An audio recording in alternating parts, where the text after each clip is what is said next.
Hello दोस्तों, हम हैं कॉमिक कजन्स और स्वागत है आप लोगों का हमारे इस चैनल पे। आज हम लोग AXE Avengers X Men Eternals judgement day comic series को कंटिन्यू करेंगे इस वीडियो में, जहां लास्ट हम लोगों ने देखा था कि कैसे ड्रूइग म्यूटेंट्स को मारने के लिए एक बॉम्ब क्रकोआ आइलैंड के नीचे रखता है, पर उनका प्लान फेल हो जाता है। अब इसके बाद क्या होता है वो हम लोग इस वीडियो में जानेंगे।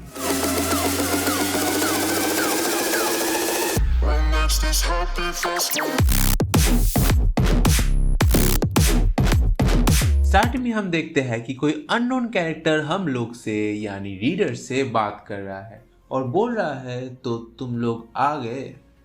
तुम मुझको नहीं पहचान पाओगे, लेकिन मैं तुम लोगों को पहचानता हूँ। मैं वैसे तो एग्जिस्ट नहीं करता अभी तक, पर मैं तुमसे बात कर सकता हूँ मेरे पावर्स के चलते। तुम लोग सिर्फ वायलेंस समझते हो और अभी तुम लोगों को बहुत कुछ जानना बाकी है कि असली हीरोज कौन है। आओ मेरे साथ पता लगाते हैं। इसके बाद हम लोगों को न्यूयॉर्क दिखाया जाता है, जहां टोनी और सर्सी, वही इटर्नल्स वाली सर्सी, याद है ना, तो वो दोनों एक डेट नहीं इंफॉर्मेशन एक्सचेंज करने के लिए मीटिंग कर रहे हैं किसी रेस्टोरेंट में। यार टोनी भाई अगर सीन में है और बगल में लड़की है तो समझना मुश्किल बन जाता है कि वो लड़की टोनी के साथ मीटिंग का प्लान कर रहा है या मीटिंग का।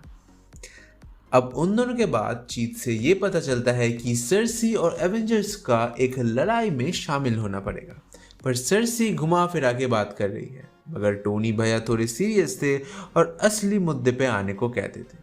सर्सी फिर भी नहीं सुनती और उसके चलते आसमान से उड़ती हुई आती है हमारे एक्समैन की फीनिक्स और सर्सी को मुक्का मार के बेहोश करके स्पेस में ले जाती है, जहाँ पे कैप्टन मार्वल भी इंतजार कर रही होती है as a support I guess, अगर सर्सी को फीनिक्स संभाल नहीं पाती है तो। और वो बताती है टोनी को कि टारगेट को बेहोश कर दिया गया है, जिससे हमें ये समझ आता है कि ये सब एक प्लान था, क्योंकि शायद एवेंजर्स इटर्नल्स को भरोसा नहीं कर रहे हैं या वो इटर्नल्स को अपना दुश्मन मान रहे हैं। फिर हमें ट्री हाउस दिखाया जाता है, जो मैनहट्टन में एक्समैन का नया हेडक्वार्टर्स है, जहाँ हम देखते हैं पूरा स्काई ही ऑरेंज कलर से ग्लो कर रहा है फीनिक्स की वजह से। साइक्लॉप्स वो देखकर जीन को कहता है कि फीनिक्स को एक एवेंजर्स के रूप में देखकर और लगता है, और हम देखते हैं कि एज यूजुअल एक्समैन को लोग नफरत करते हैं। वही साइक्लॉप्स बोलता है कि हम भी दुनिया को बचाना चाहते हैं और बचाते भी हैं, पर लोग हम लोगों से डरते हैं, हम कैसे समझाएं। ये बात उसके जवाब में जीन बोलती है, ये सब कॉमन है, मुझे उन लोगों का माइंड्स पढ़ने का भी ज़रूरत नहीं है। साइक्लॉप्स बोलता है कि द 5 चाहते हुए भी सब लोगों को नहीं ला सकते। अब ये द 5 एक्समैन का एक टीम है जिसमें 5 म्यूटेंट्स हैं, जिनके मोटिव है जो म्यूटेंट्स को मार दिया गया है वो उनको वापस जिंदा करेंगे, और ये लोग प्रोटेस्ट कर रहे हैं कि जिससे कि उनके परिवार के लोगों का भी जिंदा किया जाए जो म्यूटेंट्स के हाथों मारे गए हैं। नेक्स्ट पेज में हमें क्रकोआ दिखाया जाता है, जो कि एक्समैन लोगों का पैराडाइज माना जाता है या होमलैंड भी कह सकते हो। वहाँ नाइट क्रॉलर डेस्टिनी से पूछता है कि तुम श्योर हो कि वॉर होगा, तो डेस्टिनी कहती है कि जंग होगा ही, एक ना एक टाइम पे, पर एक साथ डिटेल्स के साथ बोल पाना मुश्किल है कि कब होगा, कहाँ होगा, क्यों होगा वगैरह। तो मिस्टिक कहती है कि तुम्हें लोग हमेशा ही नापसंद और हेट करेंगे तुम्हारा म्यूटेंट होने की वजह से, और तुम्हारा डेस्टिनी भी यही है।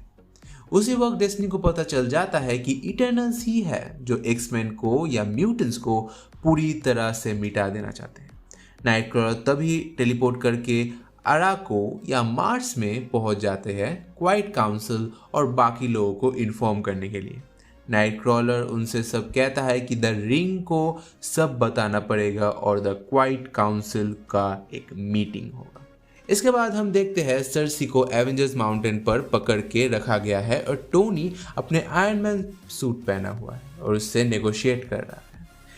एंड भाई साहब ये क्या है, मेरा दिल बहुत कमज़ोर है दोस्तों, मैं टोनी भाई की तरह सकलौना नहीं हूँ। ये क्या सब देख देख कर मन भर चुका है। मार्वल एक बात सुनो मेरी, उतना सा चद्दर उड़ के क्या फायदा हुआ, उसको भी हटा देते तो बेहतर होता ना। सॉरी सॉरी, थोड़ा डाइवर्ट हो गया था। अब मैं क्या बोलूँ, यहाँ आयरन मैन का आयरन भी सख्त हो चुका है। देखो वो भी कह रहा है दीदी सर ठीक से बैठो। छोड़ो, बैक टू द स्टोरी। तो इसके बाद हम देखते हैं कि आयरन मैन और सर्सी बातचीत करते हैं, जहां सर्सी दीदी आयरन मैन को एक अच्छा सा पावर पॉइंट प्रेजेंट करने के लिए कहती है, जिससे वो उसे कन्विंस कर सके कि सीरियसली एक वॉर होने वाला है। ठीक जैसे कॉलेज में हमारे टीचर्स लोग एक दिन पहले नोटिस देकर कहते हैं कल पीपीटी प्रेजेंटेशन है, प्रिपेयर करके आओ, अच्छे से बनाना नहीं तो मार्क्स नहीं मिलेंगे।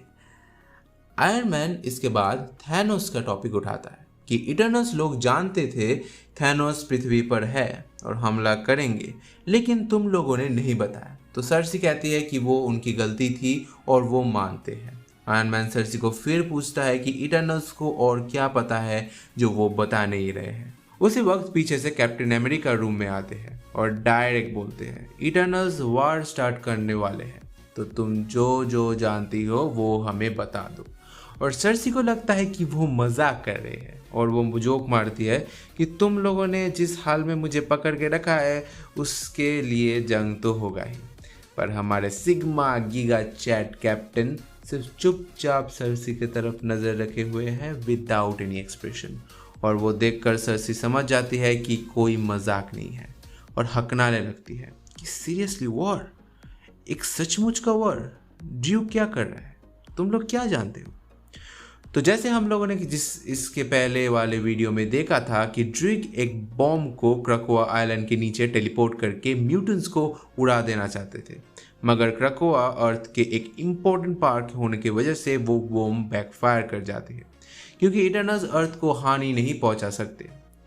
तो उसी वक्त जो बॉम्ब के एनर्जी सिग्नेचर फॉर्म हुआ था वो आयरन मैन ने डिटेक्ट कर लिया था, क्योंकि आयरन मैन ने थैनोस के बाद से इटर्नल्स के ऊपर कड़ा नज़र रखे हुए थे और पिछले एक दिन में पृथ्वी के बहुत सारे जगहों पर वैसे ही एनर्जी सिग्नेचर्स डिटेक्ट हुए हैं। तो उसके जवाब में सर्सी कहती है कि वो इस काम में शामिल नहीं है और वो इटर्नल्स को बहुत पहले ही छोड़ छाड़ के चली आई है। नेक्स्ट पेज पर हमें ओलंपिया पर ड्रूइग के पास ले जाया जाता है, जो यूनिमाइंड के सामने अपनी प्लान्स को पेश कर रहा है, जहाँ वो म्यूटेंट्स का एक्सटेंशन करना चाहते हैं, जो कि वो एक डेविएशन बताते हैं।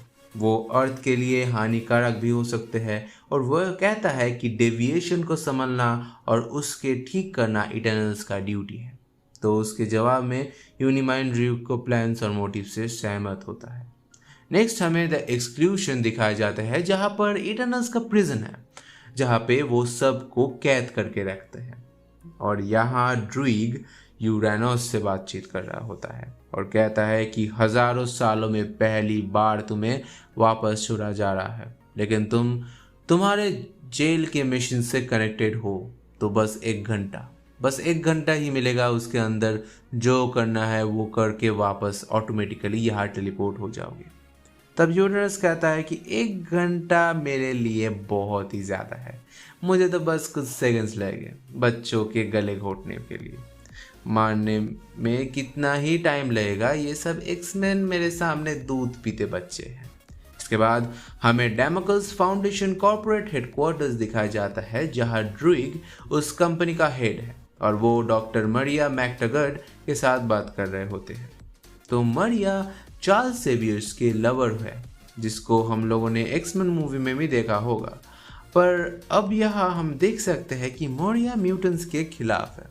फिर होता है यूनिमाइंड्स का हमला, यानी कि ड्रूइग अपना पहला दाव खेल लिया है। तो अब आगे क्या होने वाला है? अगर यूनिमाइंड यहाँ है तो यूरेनस कहाँ पर है? इस वीडियो में हम लोगों ने इशू 1 का पार्ट 1 कवर किया है और नेक्स्ट वीडियो में हम इशू 1 का पार्ट 2 कवर करेंगे और इशू 1 को ख़त्म करेंगे। इसके साथ इस वीडियो को यहीं पर एंड करते हैं। अगर आप लोग इस वीडियो को देखकर आनंद मिला हो तो वीडियो को लाइक करना मत भूलना, अपने दोस्तों के साथ शेयर करना और कमेंट करके बताना आप लोगों को ये कॉमिक सीरीज कैसा लग रहा है। और अगर आप लोग ऐसे ही ऑसम और इंटरेस्टिंग कंटेंट देखना चाहते हो तो नीचे सफ़ेद या काला रंग का बटन दिख रहा होगा, उसको प्रेस कर दो। So stay safe, stay curious और स्टे नर्डी। तो मिलते हैं दोस्तों अगले वीडियो में एक और नए टॉपिक के साथ, तब तक के लिए बाय बाय।